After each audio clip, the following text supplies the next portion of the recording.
kelompok 9 akan menjelaskan tentang bioptik pada sistem mata dan aplikasi bioptik serta cara kerjanya untuk pengobatan penyakit mata. Menilik kata bioptik tersusun atas kata bio dan optik. Bio berkaitan dengan makhluk hidup atau zat hidup atau bagian tertentu dari makhluk hidup.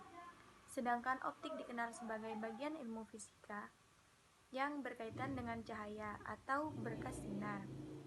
Secara spesifik, ada klarifikasi optik, geometri, dan optika fisik.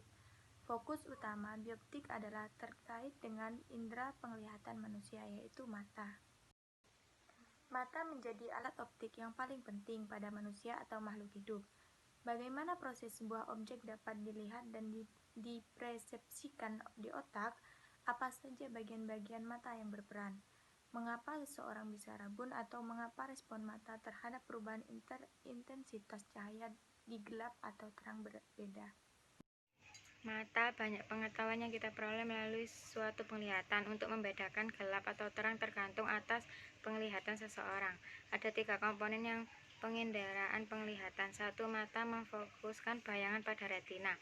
2. Sistem syaraf mata yang memberi informasi ke otak. 3. Korteks penglihatan, salah satu bagian yang menganalisa penglihatan tersebut. Bagian-bagian pada mata terdiri dari 1. Retina, terdapat ros batang dan ones atau kerucut.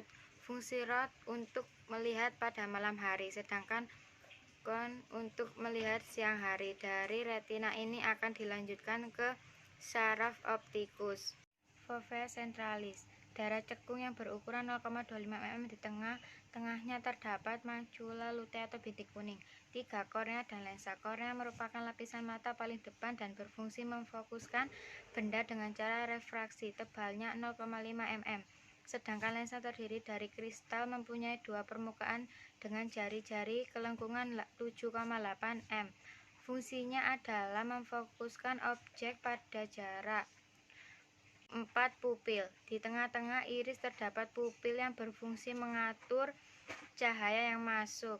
Apabila cahaya terang pupil menguncup, demikian sebaliknya. Daya akomodasi. Dalam hal memfokuskan objek pada retina, lensa mata memegang peranan penting. Kornea mempunyai fungsi memfokuskan objek secara tetap, demikian pola bola mata atau diameter bola mata 20-23 mm. Kemampuan lensa mata untuk memfokuskan objek disebut daya akomodasi. Sistem optik mata serupa dengan kamera TV, bahkan lebih mahal oleh karena A. Mata bisa mengamati objek dengan sudut yang sangat besar. B. Tiap mata mempunyai kelopak mata dan ada cairan lubrifikasi. C. Dalam 1 detik dapat memfokuskan objek berjarak 20 cm. D. Mata sangat efektif pada intensitas cahaya 10:1. E. Diafragma mata diatur secara otomatis oleh iris. M. Muskulus atau otot. Terdapat musculus rectus medialis, musculus rectus lateralis, musculus rectus superior, musculus rectus inferior, musculus obliquus inferior, musculus obliquus superior. Kelumpuhan adalah salah satu otot mata. Akan timbul gejala yang disebut strabismus atau mata juling. Ada 3 macam strabismus, yaitu strabismus horizontal, vertikal, dan torsional. Penyimpanan penglihatan. Mata yang punya titik jauh atau puntum remutum terhingga akan memberi bayangan benda secara tajam pada seluput retina. Dikatakan mata emetropia. Mata antropia yang mempunyai P dan R terlalu kecil disebut mata miopia. Mata miopia ini bentuk mata terlalu lonjong, maka bentuk berjauhan tak terhingga akan tergambar tajam di depan retina. Hipermetropia. Mata antropia yang mempunyai P dan R terlalu besar dikatakan hipermetropia. Kalau diperhatikan bola mata hipermetropia, maka akan terlihat bola mata yang agak gepeng dari normal, baik miopia maupun hipermetropia. Kelainannya terletak pada poros yang disebut antropia poros. Aplikasi cara kerjanya pada pengobatan mata. Ada 3 prinsip dalam pemeriksaan mata, yaitu pemeriksaan mata bagian dalam, pengukuran daya fokus mata, pengukuran kelengkungan kornea. Peralatan dalam pemeriksaan mata dan lensa ada 6 macam, yaitu oftalmoskop. Alat ini mula-mula dipakai oleh Helmholtz pada tahun 1851. Prinsip pemeriksaan dengan oftalmoskop untuk mengetahui keadaan fundus oculi atau retina mata dan pembuluh darah koroidea keseluruhannya. Ada 2 prinsip kerja oftalmoskop, yaitu yang pertama, pencerminan mata secara langsung. Fundus oculi penderita disinari dengan lampu. Apabila mata penderita emetropia dan tidak melakukan akomodasi, maka sebagian cahaya akan dipantulkan dan keluar dari lensa mata penderita dalam keadaan sejajar dan terkumpul menjadi gambar tajam pada selaput jaringan mata pemeriksa yang juga tidak terakomodasi. Yang kedua, pencerminan mata secara tidak langsung. Cahaya melalui lensa kondenser diproyeksi ke dalam mata penderita dengan bantuan cermin datar, kemudian melalui retina mata penderita dipantulkan keluar dan difokuskan kepada mata si pemeriksa. Dengan mempergunakan oftalmoskop dapat mengamati permasalahan mata yang berkaitan dengan tumor otak. Yang kedua, retinoskop. Alat ini dipakai untuk menentukan riset lensa demi koreksi mata penderita tanpa aktivitas penderita. Meskipun demikian, mata penderita perlu terbuka dan dalam posisi nyaman bagi si pemeriksa. Cahaya lampu diproyeksi ke dalam mata penderita di mana mata penderita tanpa akomodasi.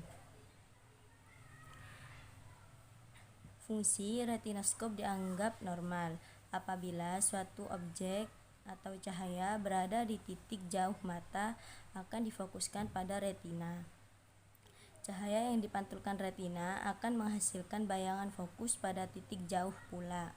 Oleh karena itu, pada waktu pemeriksa mengamati mata penderita melalui retinoskop, lensa positif atau negatif diletakkan di depan mata penderita sesuai dengan keperluan, agar bayangan atau cahaya yang dibentuk oleh retina penderita difokuskan pada mata pemeriksa.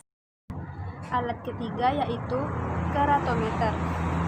Alat ini untuk mengukur kelengkungan kornea. Pengukuran ini diperuntukkan pemakaian lensa kontak. Lensa kontak ini dipakai langsung, yaitu dengan cara menempel pada kornea yang mengalami gangguan kelengkungan. Ada beberapa jenis lensa kontak di sini, yaitu A. Hard contact lens, dibuat dari plastik yang keras, tebal 1 mm dengan diameter 1 cm. Sangat efektif bila dilepaskan dan mudah terlepas oleh air mata, tetapi dapat mengoreksi astigmatisme. Yang B. Soft contact lens adalah kebalikan dari hard contact lens. Sangat nyaman tetapi tidak dapat mengoreksi astigmatisme. Dan yang C. Tonometer. Penderita ditelentangkan dengan mata menatap ke atas, kemudian kornea mata dibius. Tengah-tengah alat atau plug diletakkan di atas kornea menyebabkan suatu tekanan ringan terhadap kornea. Pemeriksaan tekanan di dalam bola mata atau intraokuli untuk mengetahui apakah penderita menderita glausoma atau tidak. Pada penderita glausoma, tekanan intraokuli mencapai 80 mm. Dalam keadaan normal, tekanan intraokuli berkisar antara 20 sampai 25 mmHg.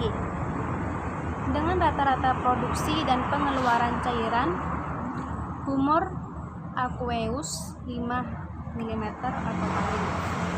Yang D. Pupilometer dari Endoven. Diameter pupil dapat diukur dengan menggunakan pupilometer dari Indoven, yaitu lempengan kertas terdiri dari sejumlah lubang kecil dengan jarak tertentu. Apabila melihat melalui lubang-lubang ini dengan latar belakang dan tanpa akomodasi, maka diperoleh perjalanan sinar. Yang terakhir, lensometer.